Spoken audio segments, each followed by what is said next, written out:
Hello everyone, welcome back to another video of LCM and HCF।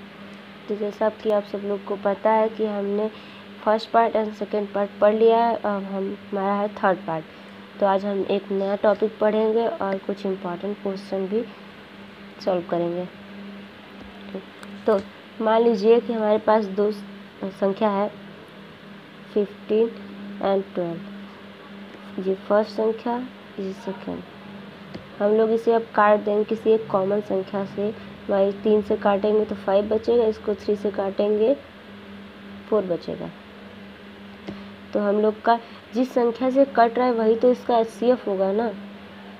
तो मान लीजिए हम लोग का 3 HCF हो गया, क्योंकि ये रेशियो हो जाएंगे। तो इन दोनों रेशियो में कुछ कॉमन तो बचा नहीं है, इन दोनों रेशियो में कुछ कॉमन बचा नहीं है। तो इसका अगर हम लोग इसमें मल्टीप्लाई करेंगे तो 15 आ जाएगा 15, और इसका इसमें मल्टीप्लाई करेंगे तो 12 आ जाएगा। यानी कि रेशियो में अगर HCF का गुणा करेंगे तो हम लोग को संख्या मिल जाएगी। तो हम लोग यहाँ से एक फार्मूला बना सकते हैं कि पहली संख्या गुणे दूसरी संख्या बराबर HCF इंटू रेशियो। ठीक, यहाँ पे रेशियो मान लीजिए ये x हो गया रेशियो, ये y हो गया, तो x इंटू वाई हो जाएगा। तो हम लोग को पहले से एक फार्मूला पता है कि HCF इंटू LCM बराबर पहली संख्या गुणी दूसरी संख्या। तो हम यहाँ से इसमें लिख सकते हैं कि HCF इंटू LCM बराबर HCF, हमारी पहली रेशियो x है तो x into HCF into y. तो एक HCF से एक HCF कैंसिल हो जाएगा, तो आ जाएगा LCM बराबर HCF इंटू रेशियो। ठीक, हम लोग इतना लिख सकते हैं यहाँ से, क्योंकि यहाँ पे हमने किया था कि HCF का इसमें मल्टीप्लाई करेंगे तो पहली संख्या आ जाएगी, HCF का इसमें मल्टीप्लाई करेंगे तो दूसरी संख्या आ जाएगी। तो वही हम लोग जी पहली संख्या की जगह HCF इंटू एक्स और दूसरी संख्या की जगह HCF इंटू वाई। यहाँ से हमने एक HCF काट दिया तो एक फार्मूला बन गया LCM बराबर HCF into x y. X y क्या है? रेशियो है, रेशियो का मल्टीपल। ठीक, अब हम लोग इस पर एक एग्जाम्पल करते हैं। देखिए, हमने एक एग्जाम्पल ले लिया। दो संख्याओं का लसा दिया गया है 140 और मसा दिया गया है 14। तो दो संख्याओं का अनुपात दिया गया है, दो संबंध है 5। तो हम लोग को निकालना क्या है? संख्या। क्या निकालना है? संख्या। तो हम अभी बताए हैं कि HCF को गुणा रेशियो में कर देंगे तो संख्या मिल जाएगा। तो हम लोग इसका इसमें मल्टीप्लाई कर देंगे इसका, तो पहली संख्या हो जाएगी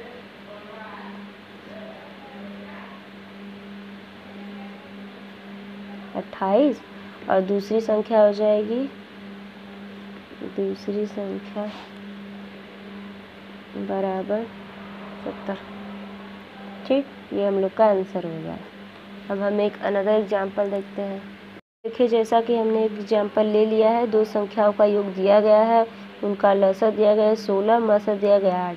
तो हमें निकालना क्या है? दो संख्याओं के व्युत्क्रम का योग ज्ञात करें, यानी कि इनवर्स का योग ज्ञात कीजिए। ठीक, हम लोग को इनवर्स का योग निकालना है। तो हमें पता है कि रेशियो इंटू मस हमारी पहली संख्या हो जाएगी। तो मान लीजिए हम लोग रेशियो मान लेते हैं x, तो पहली संख्या 8x हो जाएगी और दूसरी संख्या 8y। ठीक, तो हम लोग को दिया गया है दो संख्याओं का योग 24। तो 8x प्लस 8y बराबर 24, क्योंकि पहली संख्या तो हमारी यही है और दूसरी संख्या ये है। ठीक, फिर हम लोग दिया x प्लस वाई बराबर 3 आ जाएगा। ये हो गया पहला। फिर हम लोग को पता है पहली संख्या इंटू दूसरी संख्या बराबर लसा गुणे मसा। तो लिख देंगे लसा गुणे मसा बराबर पहली संख्या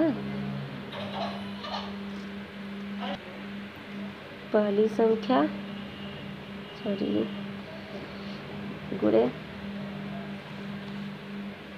दूसरी संख्या। ठीक, तो हम लोग का लसा दिया गया 16, गुणे मसा दिया गया 8 बराबर पहली संख्या 8 x, दूसरी संख्या 8y। 1 8 से 1 8 कट जाएगा, क्या जाएगा 16 बराबर 8xy। इसको इससे काट देंगे, हो जाएगा 2xy बराबर 8। तो हमको निकालना क्या है, जिस दो संख्याओं के व्युत्क्रम का योग। तो पहली संख्या 8x, तो यहाँ 8x हो जाएगा प्लस दूसरी संख्या 8y। हम इन दोनों का लसा लेंगे तो 8xy आ जाएगा। फिर लिख देंगे, ऊपर हो जाएगा इसका, इसमें भाग देंगे इसका, तो बस बचेगा y प्लस इसका इसमें देंगे, इसका इसमें देंगे तो बस बचेगा x।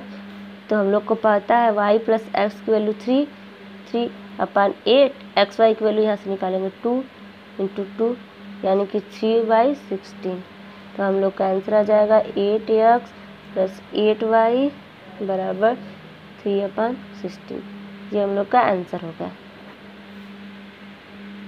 अब हम लोग को प्राइम पेयर्स पढ़ेंगे यानी कि सहअभाज्य युग्म। ये होता क्या है, तो जिन दो प्राकृतिक संख्याओं का मसा 1 होता है वे संख्याएं सहअभाज्य कहलाती है, यानी कि को प्राइम पेयर कहलाते। तो हम इसकी परिभाषा लिख लेते हैं। तो हमने लिख लिया है, जिन दो प्राकृतिक संख्याओं का मसा 1 हो वे संख्या सहअभाज्य कहलाती है। इसमें होल नंबर नहीं आएगा, बस प्राकृतिक संख्या हो। तो हम एक एग्जाम्पल देखते हैं। तो ये रहा हम लोग का एग्जाम्पल, दो संख्याओं का लसा 440 मसा 22। तो सहअभाज्य युग्म निकाले। तो हम लोग को फार्मूला पता है, पहली संख्या गुणे दूसरी संख्या बराबर लसा गुणे मसा। तो हम इसे लिख देते हैं, लसा गुणे मसा बराबर पहली संख्या मान लीजिए x है, दूसरी संख्या y। ठीक, तो हम लोग का लसा दिया है 440 गुणे मसा 22 बराबर, अगर हम इसको रेशियो माने तो इसमें 22 का इंटू करेंगे तो 22x × 22y। 1 22 से 1 22 गया तो 440 बराबर 22xy। तो अब xy बराबर निकाल लेंगे, xy बराबर हो जाएगा 20। ठीक, तो हम लोग को क्या निकालना है, सहअभाज्य युग्म निकालना है, यानी कि जिनका मसा 1 हो। तो हम ऐसे पेयर बनाएंगे जिनका इंटू करने पे 20 आए लेकिन उनका मसा हमेशा 1 हो। तो हम ऐसे पेयर बनाएंगे 1 और 90।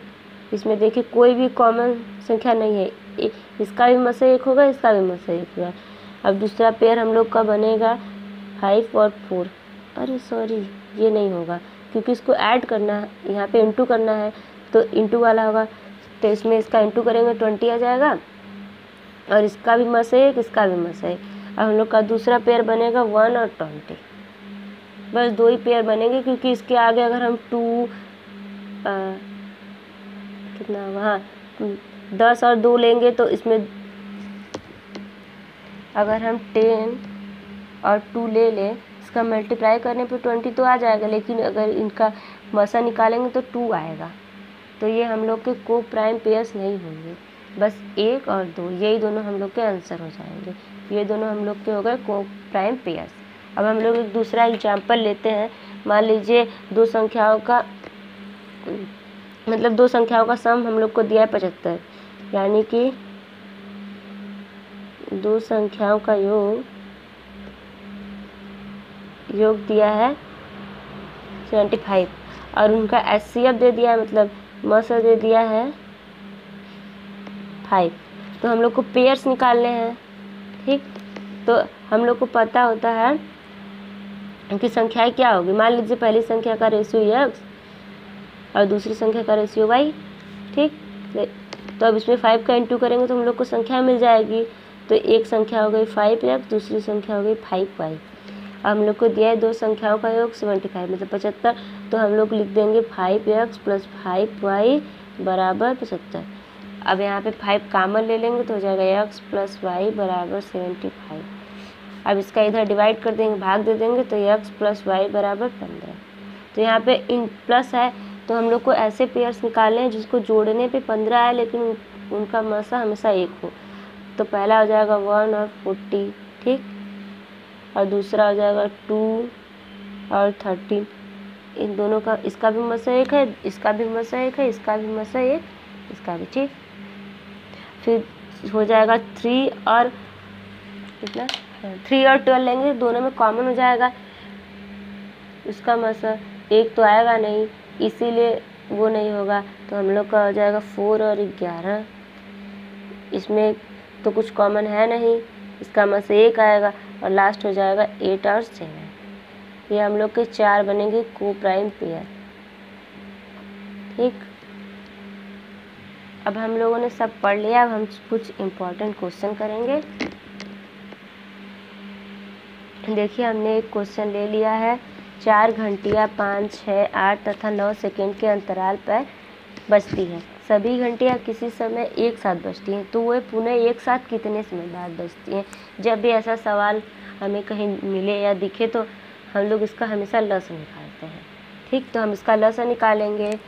तो हमने लसन निकालना सीखा है, तो अब निकालेंगे 5, 6, 8 और 9। तो हमें 2 से डिवाइड करेंगे तो यहाँ 5 बच जाएगा, इसका भाग देंगे 3, इसका भाग देंगे 4, यहाँ 9 ही बचेगा।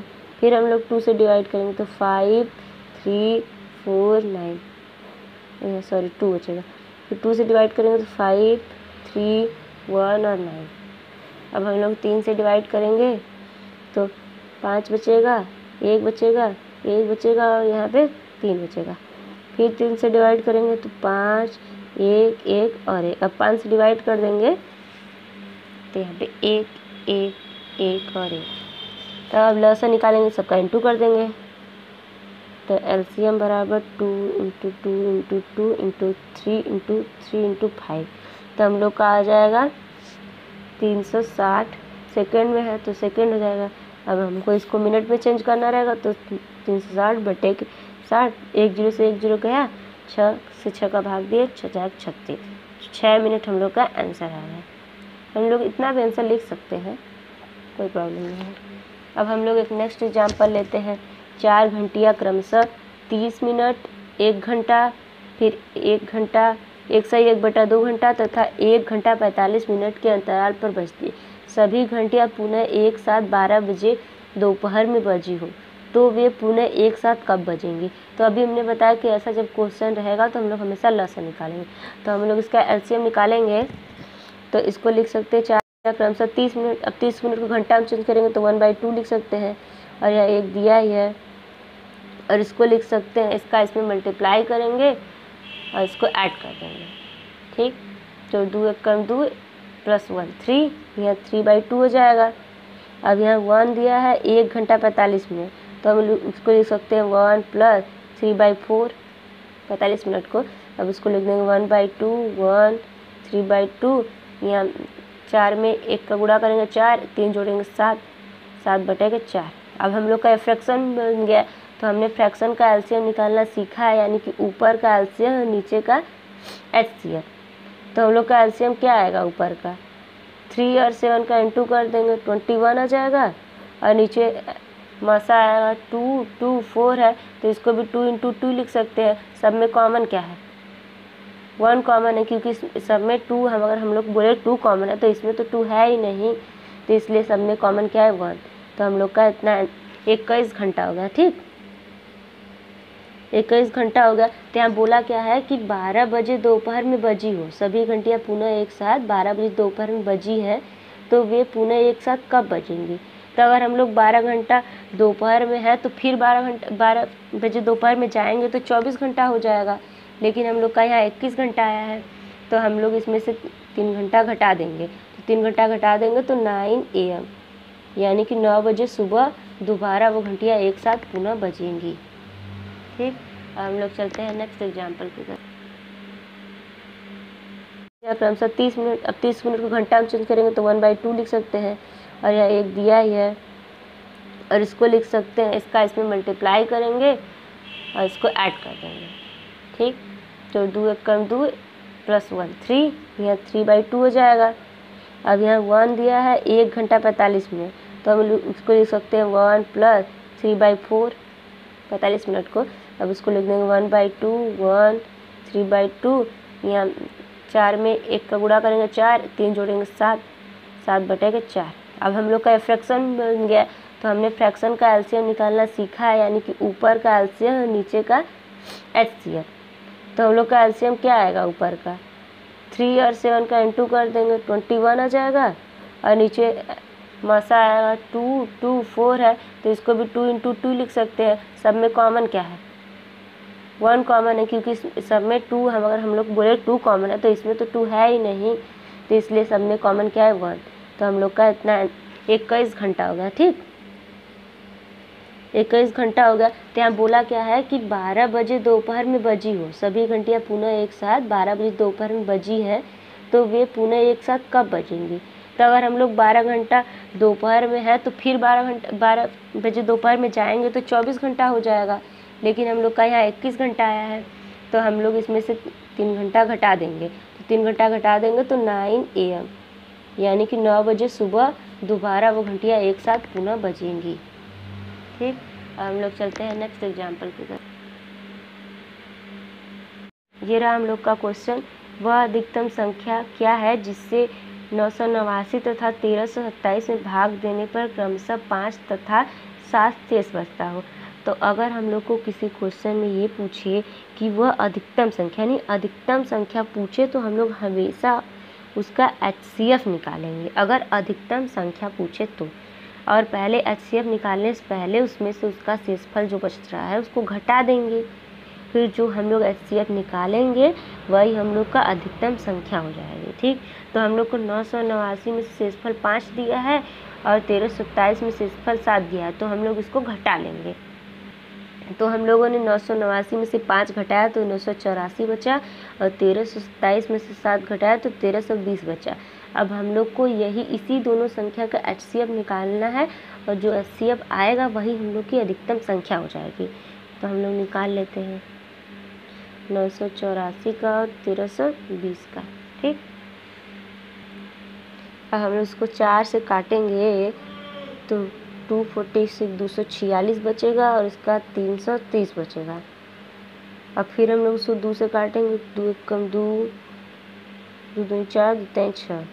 अब इसको 2 से काटेंगे तो बचेगा 165। फिर हम लोग इसको काट देंगे 3 से, तो यहाँ 41 आएगा, यहाँ से 55 आएगा। अब हम लोग का ये जो है, ये दोनों किसी कॉमन संख्या से तो कटेगा नहीं, तो हम लोग का HCF यही तीनों का इंटू होगा। तो जो HCF हो जाएगा 4 × 2 × 3, हम लोग का आंसर हो गया 24। तो अधिकतम संख्या क्या हो जाएगी हम लोग की?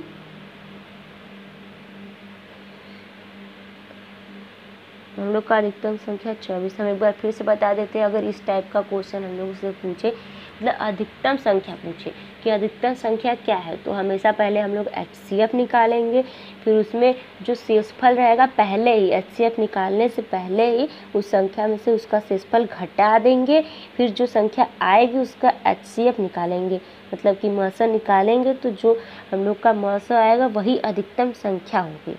चलिए इसी पे आधारित एक और क्वेश्चन देख लेते हैं। ये रहा हम लोग का दूसरा एग्जाम्पल। वह बड़ी से बड़ी संख्या निकाले जिसमें 39 और 84 से भाग देने पर प्रत्येक दशा में 3 शेष। तो हम लोग पहले क्या करेंगे, हम लोग पहले 39 मतलब कि 39 में से 3 को घटा देंगे तो 36 बचेगा, और 84 में से भी 3 को घटा देंगे तो 81 बचेगा। अब हम इन दोनों का HCF निकाल देंगे तो वही हम लोग का आंसर हो जाएगा। तो हम लोग इसको 3 से काटेंगे तो 1 आएगा और 2 आएगा, काटेंगे 27 आएगा, फिर 3 से काटेंगे 4 आएगा, 9 आएगा। अब ये दोनों है तो नहीं, 3 से भी नहीं कटेगा, साथ में 2 से भी नहीं, ये 2 से कटेगा, 3 से कटेगा, या 4 से कटेगा, 9 से कटेगा, तो हम लोग का आंसर आ जाएगा HCF 9। ठीक, तो ये हम लोग का आंसर हो जाएगा। अब हम चलते हैं नेक्स्ट क्वेश्चन की तरफ। ये रहा हम लोग का दूसरा क्वेश्चन। वह न्यूनतम संख्या क्या है जिससे 4, 5 तथा 6 से भाग देने पर क्रमशः 1, 2, 3 शेष बचता है?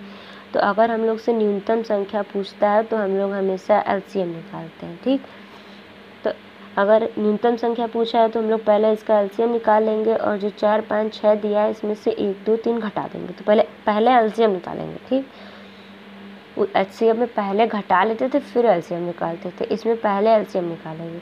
तो 4, 5, 6 का LCM निकालेंगे, 2 से काटेंगे 2, ये 5, ये 3, फिर 2 से काटेंगे तो 1, 5, 3। अब इसको 3 से काट देते हैं तो 1, 5 एंड 3, अरे 1 सॉरी, तो यहाँ 5 से काटेंगे तो 1 1 और 1। अब एलसीएम इन सबका मल्टीप्लाई हो जाएगा, 2 × 2 × 3 × 5, 2 दूनी 4, गुणे 5 15, तो 15 चौका 60 एलसीएम आ गया। अब हम लोग 4 5 6 में से 1 2 3 घटाएंगे, 4 में से 1 घटाएंगे 3 आएगा, 5 में से 2 घटाएंगे 3 आएगा, 6 में से 3 घटाएंगे तो 3 आएगा। तो हमेशा जब इस टाइप क्वेश्चन देगा तो हमेशा ऐसा देगा कि जो घटाने पे सब में आए, सब में बराबर आए। ठीक, तो जो हम लोग का घटाने के बाद आएगा बराबर में, जो कुछ में आ सकता है, ऐसे अगर सब में 2 आता, सब में 3 आता या सब में 1 आता, तो वही हम लोग इसमें से घटा देते। तो हम लोग क्या करेंगे, 3 आया है सब में कॉमन घटाने पे, तो 3 आया तो हम लोग इसमें से 3 घटा देंगे, तो हम लोग का आंसर आ जाएगा 57। यही हम लोग का आंसर होगा। यानी कि जब हम लोगों से न्यूनतम संख्या पूछे, वह न्यूनतम संख्या या न्यूनतम संख्या जिससे मतलब कि किसी संख्या से भाग देने पे क्रमशः शेष इतना बचता है, तो पहले हम लोग उस संख्या का एलसीएम निकालेंगे, फिर लास्ट में उस संख्या में से जो शेष रहेगा, शेषफल, उसको घटा देंगे। तो घटाने पे क्या देखेंगे कि जो घटाने के बाद आ रहा है हम लोग का इक्वल में, वो हमेशा बराबर आ रहा है, कुछ भी आ सकता है, मतलब बस बराबर आना चाहिए। जब बराबर आ जाएगा तो जो एलसीएम निकाले रहेंगे, जो आया रहेगा घटाने के बाद, उसमें से घटा देंगे, तो वही हम लोग का आंसर हो जाएगा, वही हम लोग की न्यूनतम संख्या हो जाएगी। अब चलते हैं नेक्स्ट टाइप के क्वेश्चन। अब देखिए ये हम लोग का दूसरे टाइप का क्वेश्चन है। 4 अंकों की वह संख्या, मतलब वह अधिकतम संख्या क्या है जो 12 15 18 तथा 27 से पूर्णतः विभाजित हो। तो हम लोग को क्या निकालना है, अगर हम लोग से आप लोग बोलेंगे अधिकतम संख्या बोला है तो एचसीएफ निकालेंगे, नहीं, यहाँ पे ध्यान दीजिए 4 अंकों की। अगर पूछ लिया अंकों की, 4 अंकों की, 5 अंकों की, 6 अंकों की, 1 अंकों की, 2 अंकों की, अगर पूछ दिया अंकों की, तो वहाँ पे हमेशा पहले एलसीएम निकलता है। ठीक, वहाँ पे एचसीएफ नहीं निकलेगा। अगर अंकों को पूछा तो सिर्फ और सिर्फ एलसीएम निकालेंगे। तो हम लोग क्या करेंगे, पहले इसका एलसीएम निकाल लेंगे। ठीक, तो 12 15 18 27, और हम इसका एलसीएम निकालेंगे तो हम लोग इसको 2 से डिवाइड करेंगे तो 6 15 9 27। ठीक, हम लोग फिर अब से 2 से काटेंगे, 3 15 9 27, और हम लोग उसको 3 से काट दें, क्या हो जाएगा 1 5 3 9। फिर 3 से काटेंगे तो 1 5 1 और 3, अब फिर 3 से काटेंगे 1 5 1 और 1, अब 5 से काट लेंगे तो 1 1 1 और 1। ठीक, तो हम लोग का एलसीएम क्या आएगा, इसका इंटू कर लेते हैं, 2 × 2 × 3 × 3 × 3 × 5। अब इसका इंटू करेंगे तो आ जाएगा 540। ये हो गया। अब हम लोग को बोला है 4 अंकों की वह अधिकतम संख्या, तो 4 अंकों की अधिकतम संख्या क्या होती है, 9999। तो लिख देंगे 4 अंकों की अधिकतम संख्या। ठीक, अब हम लोगों ने लिख लिया 4 अंकों की अधिकतम संख्या, तो 4 अंकों की संख्या 9999, यह हो गया 4 अंकों की अधिकतम संख्या।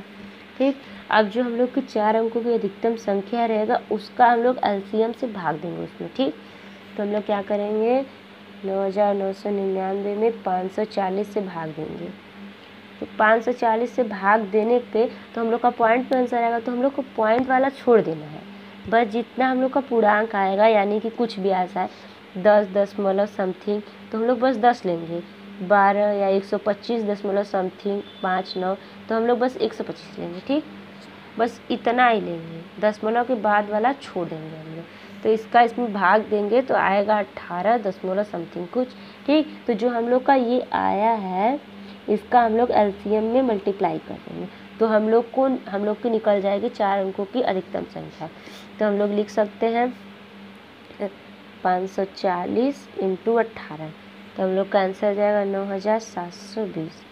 ये हम लोग का आंसर हो जाएगा। ठीक, तो हमने क्या किया, पहले 4 अंकों की अधिकतम संख्या पूछे, अंकों की पूछ दिया है, तो हम लोग पहले जो संख्या दी रहेगी उसका हम लोग निकाल लेंगे लसन। ठीक, तो उसका लसन निकाल लिए हम लोग, तो लसन निकालने के बाद 4 अंकों की अधिकतम संख्या लिखेंगे।